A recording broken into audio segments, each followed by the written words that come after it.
الله سبحانه وتعالى في محكم تنزيله بسم الله الرحمن الرحيم فمن اتبع هداي فلا يضل ولا يشقى صدق الله العلي العظيم. أما بعد قال الله سبحانه وتعالى في محكم تنزيله بسم الله الرحمن الرحيم فمن اتبع هداي فلا يضل ولا يشقى صدق الله العلي العظيم. Gave my gratitude to the Almighty Allah subhanahu wa ta'ala for all His blessings that He has been given, those blessings that we can remember and the ones we cannot remember, the ones we can see and the ones we cannot. All praise belongs to Allah subhanahu wa ta'ala for all of those blessings. And may the blessing and peace of Allah be upon the Prophet, the Messenger, the example, the leader, the chosen one, that Allah subhanahu wa ta'ala sent to mankind as a mercy for all humanity and all mankind.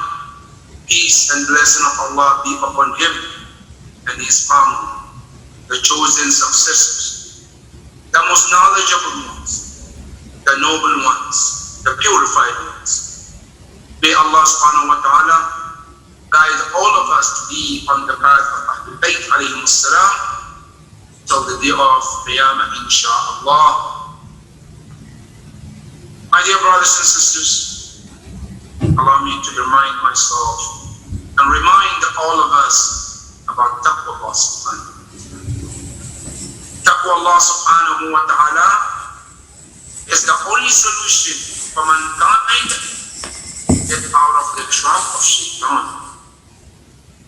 I pray to Allah that He give us the tawfiq so that we can always be among the muttaqeen whom Allah subhanahu wa ta'ala emphasized to be among them, inshaAllah. My dear brothers and sisters, today we continue our last week khutbah, which we spoke about 6 things Quran mentioned that can buy a human being or a Muslim happiness in his life. And we mentioned that one of the goals of mankind on this earth is to be happy. And whatever we talk about being happy and wanting to be happy, this is something to keep in mind as well. And that is the real happiness of mankind is not in this world. No matter how much you want, no matter how much you strive, this world, Allah subhanahu wa ta'ala did not create it for you and I to be happy in this world. Our happiness that Allah wants for you and I, and the real happiness is Jannah, Yawm al-Qiyamah. But these verses, it comes to give us some comfort and put a smile on our face that in this world it's okay to be happy as long as within teaching of Quran and Ahlul Bayt alayhim as-salam. And we mentioned the first 3 of those things that can call or bring every one of us the happiness that we look for.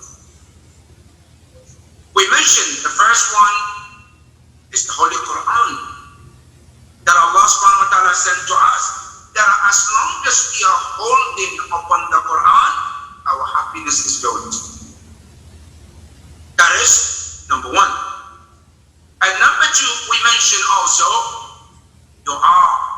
As long as one is given the blessing of praying and dua, he will always be among the happiest people. Why not? When you make a dua, what it means, I am putting my burden before Allah subhanahu wa ta'ala and let Him carry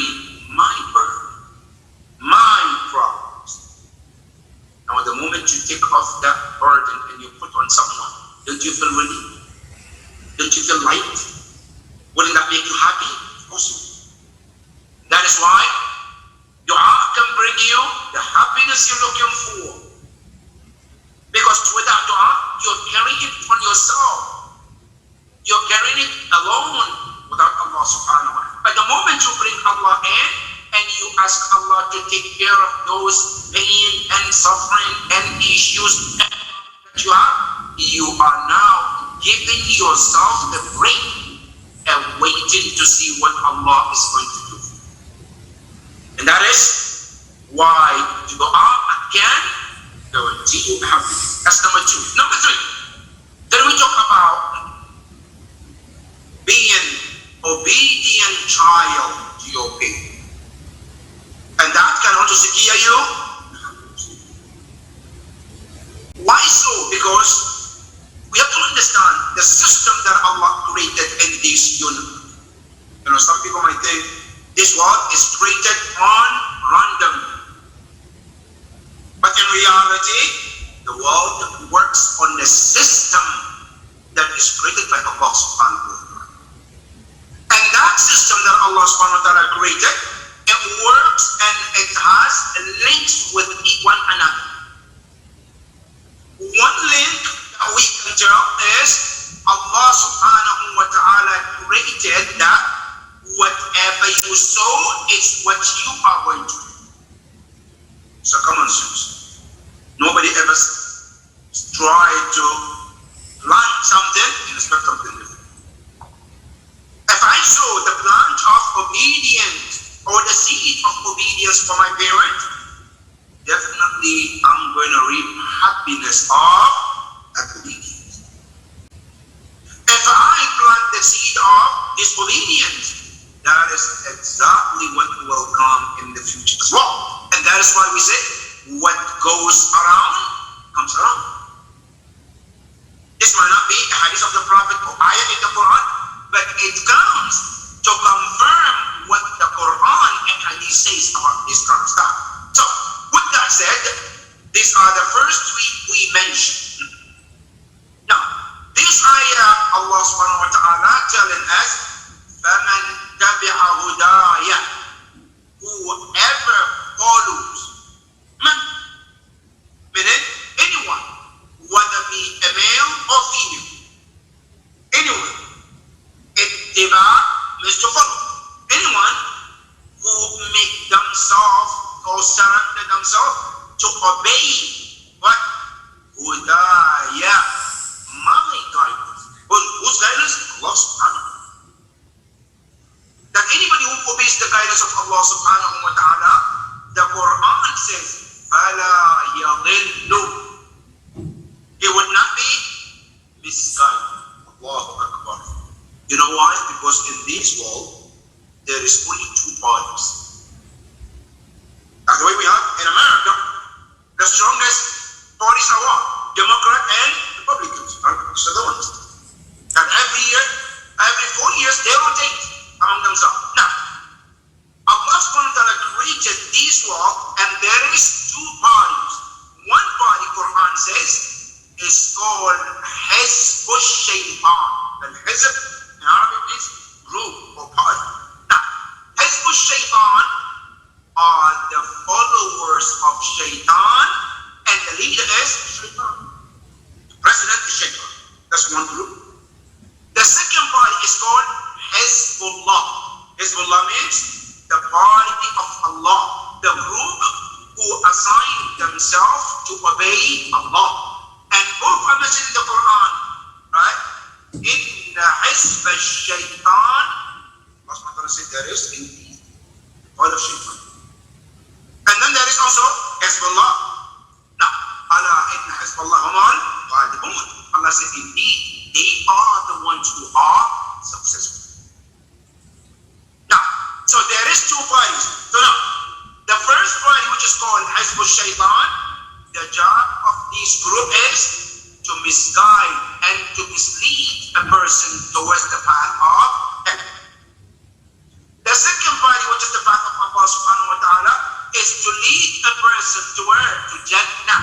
So the too. Now, if you happen to be on this path, which is the path of Allah subhanahu wa ta'ala, then you are guaranteed of guidance. That's what the ayah says.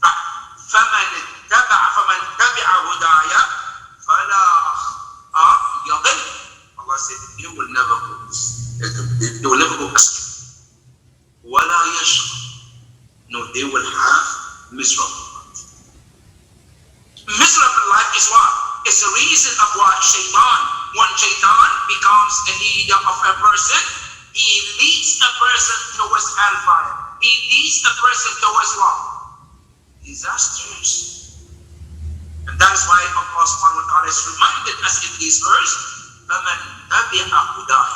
You guarantee Allah that, Ya Allah, I guarantee to obey your guidance. And by the way, when we talk about guidance, there is nothing that is that important in this life as much as the guidance of Allah subhanahu wa ta'ala. Nothing is good in this world than the what? Than the guidance that comes from Allah Rabbana. In this world and what continues in this universe, it doesn't matter from the first to the end. There is nothing worthy as much as the guidance of Allah subhanahu wa ta'ala. That is why we are to thank Allah every day for this guidance. And that's what the dua comes to teach us. Alhamdulillahi alladhi hadana lihada wa ma kunna linahtadi lawla an hadana Allah. All praise belongs to Allah for this guidance. That without Allah, we would not be guided. That guidance that we have is iman and faith. But that is why Allah subhanahu wa ta'ala reminds us, فَلِلَّهُ يَمُنُّ عَلَيْكُمْ أَنْ هَدَاكُمْ. Allah is the one who has to show a favor on you, that He has guided you to this. Because if you look at the life of people before Islam, people used to drink alcohol, people used to steal, people used to kill their daughter, people used to do all kinds of haram. Not knowing what is right and wrong. They were in completely darkness. Allah subhanahu wa ta'ala sent the Prophet Muhammad to come and do what? To come and rescue them. It was at the urge of destruction. And it's mentioned in the Surah Al-Baqarah, where Allah subhanahu wa ta'ala said, وَاذْكُرُوا نِعْمَةَ اللَّهِ عَلَيْكُمْ. Remember one of the greatest blessings of Allah upon you. إِذْ كُنْتُمْ أَعْدَاءً. When the Aus and Khazraj, these two big tribes, happen to be enemies of one another. فَأَنْقَذَكُمُ اللَّهُ. And Allah came and rescued you from this.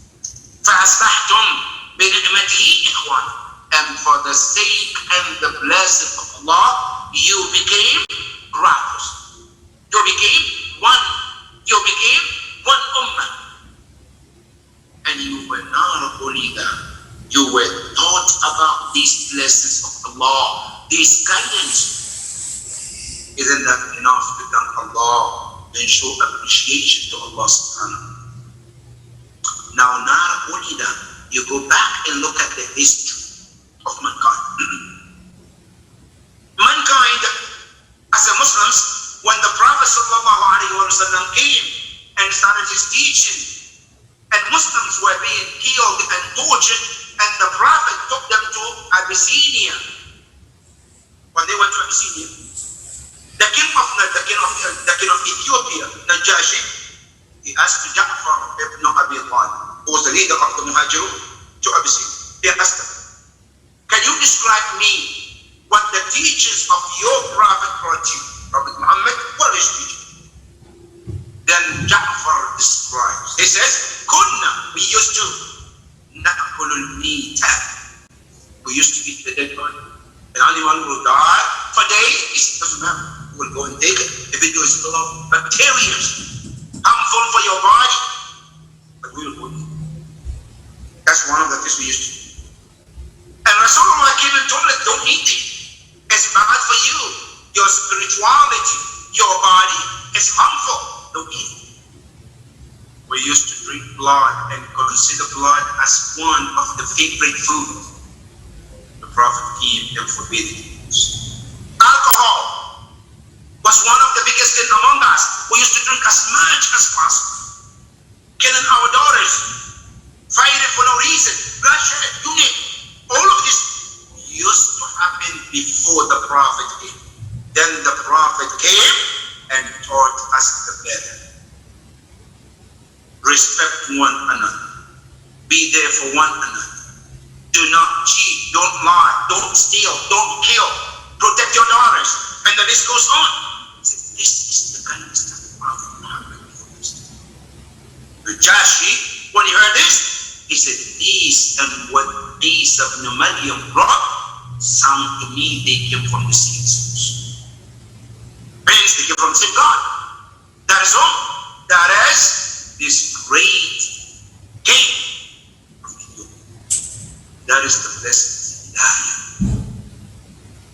That's why, as long as we hold it upon that, we are secure from any kind of distress. That is number 4. Number 5. One of the things that also helps a person to get out of this distress and stress and sadness and sorrow and difficult of life is called khashiyatullah. What does it mean, khashiyatullah? Khashiyatullah meaning fear of Allah subhanahu.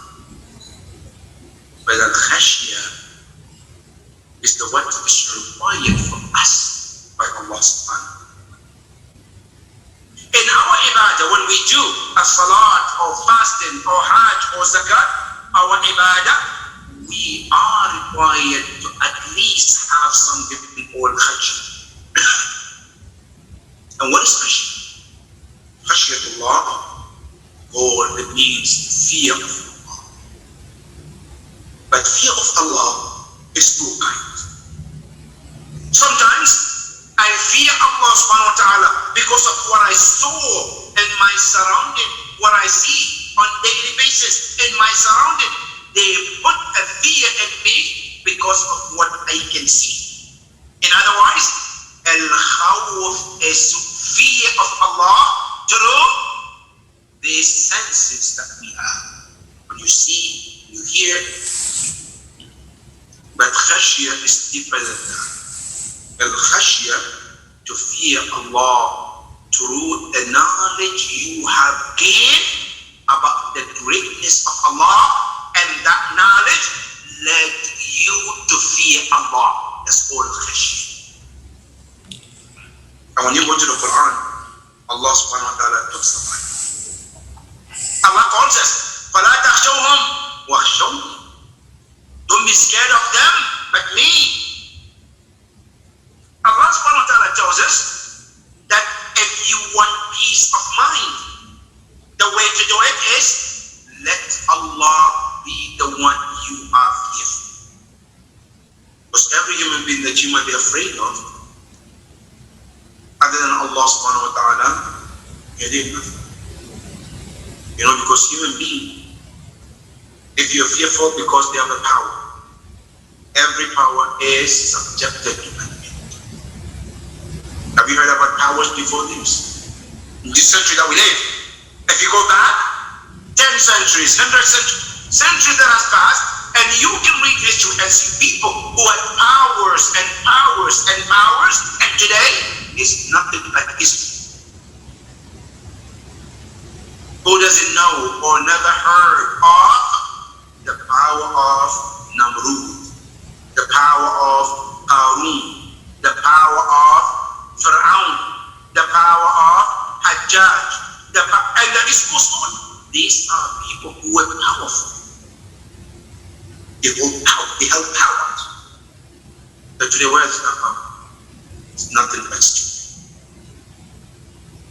When a person is able to get to that destination of knowing, the powerful of all is Allah subhanahu wa ta'ala. It's called khashiyah.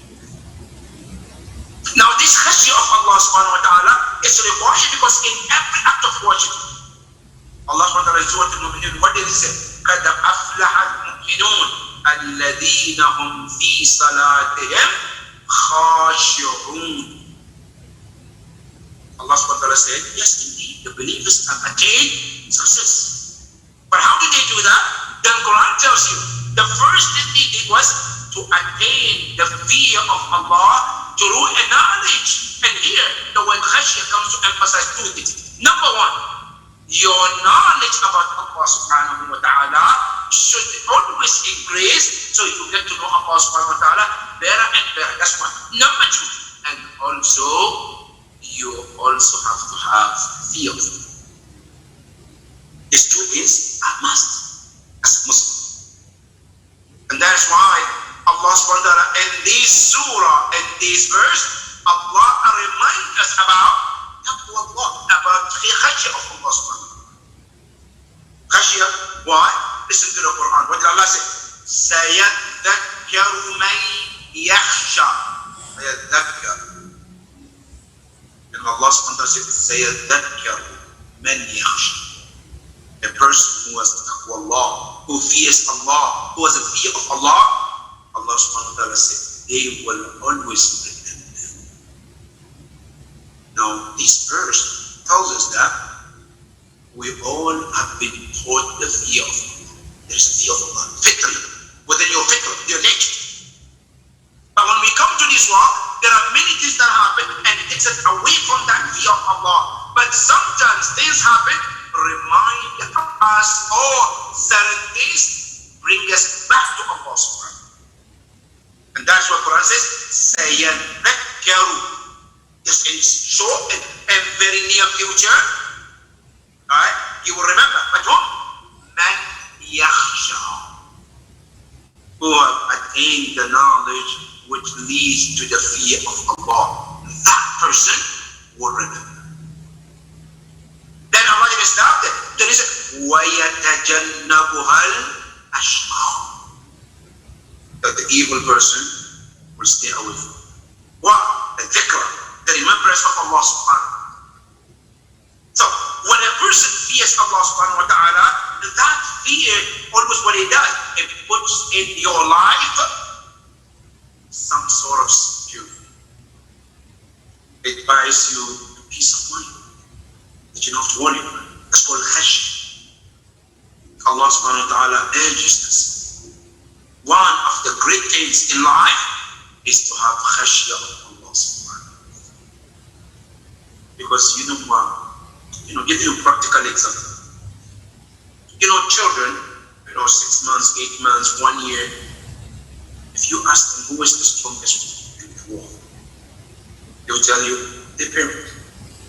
Their father or their mother. That's what they said is the strongest. Why so?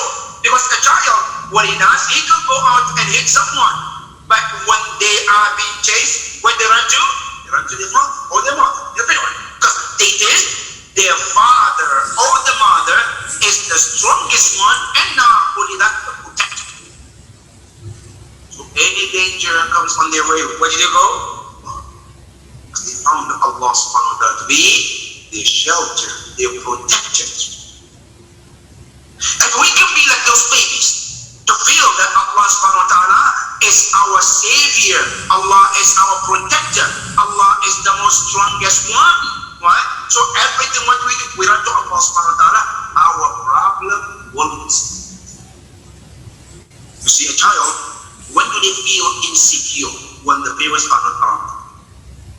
When they say them smile, when do they become happy? When the fun appears. Now you see a lot of these little children, when the mother leaves them down and she's walking, because they feel insecure now. They will cry sometimes when the mother leaves, but the moment the parents comes back, what happens? It brings them the joy and happiness. You see them jumping and smiling and happy because the mom or the father is, because they feel that security with what? And we also can feel the same way with Allah subhanahu wa ta'ala. Understand that our security, our protection, our savior is not money or decree, but Allah subhanahu wa ta'ala. That will automatically buy us that happiness. And that is why it's extremely important to understand this topic that we're talking about. Then Allah subhanahu wa ta'ala said, سَيَذَّكَّرُ مَنْ يَخْشَى وَيَتَجَنَّبُهَا الْأَشْقَى. The evil people will run away, but they will find shaitan. But the mu'min finds home, Allah subhanahu wa ta'ala. And that is number 5. So if you want to buy a happiness in your life, فَعَلَيْكَ بِخَشْيَةِ اللَّهِ سُبْحَانَهُ. And you know, this khashiyah comes in the heart. And the heart is the center of mankind. And when this heart fears Allah subhanahu wa ta'ala, or when the heart is filled with the love of Allah subhanahu wa ta'ala, what happened? Then the body and the entire pieces of body surrenders to the heart. Then you see what the person looks at is nothing but Allah. What the person hears is nothing but Allah. What the person thinks is nothing but Allah. Because the heart is filled with what? With the love of Allah subhanahu wa ta'ala. That's called khashya. That is number 5. And number 6 is also taqwa. The taqwa is one of the biggest solution to anybody's salvation. Taqwa. And taqwa, the word is different from the word waqa, yaqi. Al-wiqayatu. Allah subhanahu wa ta'ala tells us in the Quran, فَأَنذَرْتُكُمْ نَارًا تَلَظَّى لَا يَصْلَاهَا إِلَّا الْأَشْقَى الَّذِي كَذَّبَ وَتَوَلَّى وَسَيُجَنَّبُهَا الْأَتْقَى. This verse is like the opposite of the previous one. Where Allah subhanahu wa ta'ala talks about these two. One is al-muttaqi and one is al-shaqi. And Allah describes what the shaqi can do as a shaqi and what also al-muttaqi can do as a muttaqi. Allah subhanahu wa ta'ala tells us, it says, فَأَنذَرْتُكُمْ نَارًا تَلَظَّى لَا يَصْلَاهَا إِلَّا الْأَشْقَى. Allah subhanahu wa ta'ala said, the hellfire is prepared for whom? People who happen to be in distress. And this الشقي, evil ones. But who are those? الذي كذب وتولى. Those who call Islam a lie and tawalla, turn. And then Allah subhanahu wa ta'ala said, وَسَيُجَنَّبُهَا الْأَتْقَى. Ya Rasulullah, this behavior, a believer will stay away, will not do such, will not call Islam a lie, will not call the Prophet a lie. No, will do exactly what is supposed to do. And that is what makes a person. So, at-taqwa, what does it mean? At-taqwa comes from the word wiqaya, protection. At-taqwa, fear of Allah subhanahu wa ta'ala. Now, this at-taqwa, as we mentioned, at-taqwa, fear of Allah, is the solution for your peace of mind in this world. How so? Now, you know, we all have an issue of what? Finances. How am I going to pay my mortgage? How am I going to pay my car loan, my student loan? How am I going to go to pay all the loans that I've took, or all this debt that I have? The Quran comes to give you the best solution. And that solution comes with what? With the conclusion. Ya Rab, I want my solution. I want a solution to all my debt and to all my problems. Allah subhanahu wa ta'ala said, the only way out to it is the Quran. How so, Ya Rab? Listen to the Quran. Allah subhanahu wa ta'ala said, وَمَنْ يَتَّقِ اللَّهِ, whoever fears Allah, يَجْعَلْ لَهُ مَخْرَجًا. Allah said, we open the doors for you. Makhraj, open way. With. Is that not? No. وَيَرْزَقْهُ مِنْ حَيْثُ لَا يَحْتَسِبُ. And your sustenance will come to you in a way you not even expect. guaranteed by when? With the taqwa of Allah. And is there anyone who doesn't know how our system has put us into stress? How am I going to pay my money? How am I going to pay my student? How am I going to pay my car? How am I going to pay my this loan? How am I going to take care of this debt? How am I going to take my how am I going to take care of my credit card debt? Enter this code. The Quran gives you the security and the way out. The way out of all of this is no question. What is the difference between taqwa and khashya? Khashya is through knowledge. You earn or you gain a fear of Allah. That's called khashya.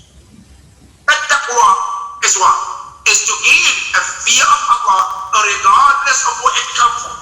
Now, Allah subhanahu wa ta'ala tells us al-khashya and taqwa because al-khashya is a special, unique way you get to fear Allah subhanahu wa ta'ala. That is unique and is special. That is why the Quran says, إِنَّمَا يَخْشَى اللَّهَ مِنْ عِبَادِهِ الْعُلَمَاءُ. But the taqwa is to fear Allah. Whether through your thinking, or through reading, or through hearing, or through any other means, doesn't matter. As long as you become fearful of Allah, you attain taqwa Allah, that's all what taqwa is. This taqwa can buy you and I the peace of mind in this world. And the taqwa Allah can buy you peace of mind for akhirah too. And that is why Allah subhanahu wa ta'ala is reminding us in this verse. Fearful. Now one thing I want to emphasize before we come to the end. Now we know that Allah is khashya is important. Now where do I start if I want to have khashya? What do I do? If you want to be among the khashi'een, you have to make a time to make this brain think. In other words, the way or the path to khashyatillah is called at-tafakkur. At-tafakkur, thinking, is the way to you really want to fear from Allah through the khashya, you have to make this brain, you have to think. And that leads you to a khashya. What? Now, at-taqwa is a fear. At-taqwa can be also through many things. One of them is about also reading Quran. Thinking about death can bring you taqwa. There are many ways one can learn and earn taqwa. If you are able to secure yourself al-khashya or taqwa or birr al-walidain, obedience to your parents, or ad-du'a or Quran, you are guaranteed of happiness in this world and happiness. Because I pray to Allah subhanahu wa ta'ala that He blesses to be among those who are muttaqeen and who are fearful.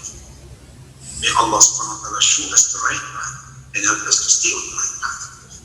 بسم الله الرحمن الرحيم والعصر إن الإنسان لفي خسر إلا الذين آمنوا وعملوا الصالحات وتواصوا بالحق وتواصوا بالصبر صدق الله العلي العظيم. بسم الله الرحمن الرحيم الحمد لله رب العالمين والصلاة والسلام على أشرف الأنبياء والمرسلين حبيبي وحبيب إله العالمين أبا القاسم محمد اللهم صل على محمد وآل محمد وعلى أهل بيته الطيبين الطاهرين المعصومين لا سيما آخرهم قائم أهل بيت محمد المهدي المنتظر روحي وأرواح العالمين له الفداء اللهم بهم نتولى ومن أعدائهم نتبرأ إلى قيام يوم الدين اللهم صل على محمد وآل محمد وعجل فرجه. My dear brothers and sisters, one of the debate of this week is about Al-Isra and Mi'raj. Al-Isra and Mi'raj is one of the proofs has brought to mankind about his prophethood. And you know, the Prophet ﷺ has proved to mankind in many ways about his prophet.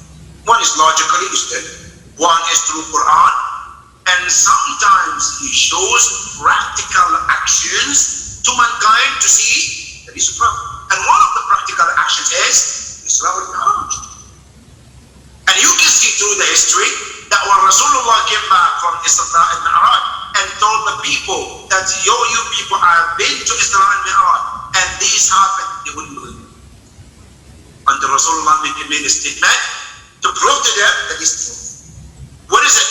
Rasulullah said, coming back, I saw this group of camels, and those group of camels, there is one camel without a tail, and that camel is coming to Mecca, and they will enter Mecca during this time, during this period of time.